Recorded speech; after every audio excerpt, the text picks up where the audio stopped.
जय श्रीमन नारायण, जय श्री राधे कृष्ण। आज आपको कथा सुनाते हैं भक्त मीराबाई की। मीराबाई बड़ी ही प्रेममय भक्त थी। मीरा दीवानी हो गई, मीरा मस्तानी हो गई। ऐसी लागी लगन मीरा हो गई मगन, वो तो हरी हरी हरी गुण गाने लगी। अच्छा, आपने मीराबाई की कथा सुनी होगी मगर मीराबाई का पूर्व जन्म नहीं सुना होगा। मीराबाई पूर्व जन्म में एक गोपी थी भगवान कृष्ण की, ऐसे कई साधु संत ऐसे कथावाचक कहते हैं। एक बार की बात है, जब उनका ब्याह ब्रज में हुआ तो उनसे कहा गया था कि तुम अपनो मुँह कन्हैया ते मत दिखाना, कन्हैया बहुत ही मलूक है, वहाँ पर तुम रीझ जाओगे।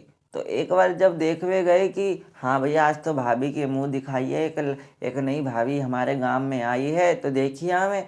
तो भाभी ने मना कर दिया, नहीं भैया मेरे घर वाले ने मना करिए तो अपना मुंह ना है दिखाना। तो कन्हैया कहने लगे भैया अपने मुँह पे ही रख ले।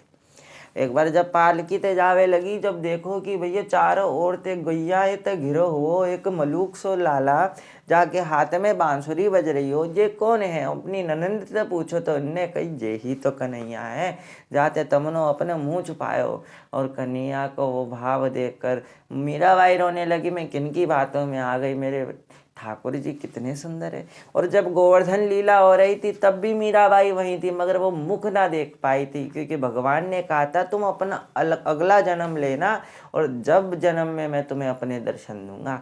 तो अगला जन्म लेकर जब मीराबाई एक भक्त स्वरूप बनकर आई और राजघराने में ही उनका जन्म हुआ और राजघराने में ही उनका ब्याह हुआ। राणा सांगा के यहाँ पर राजा भोजराज से उनका विवाह हुआ।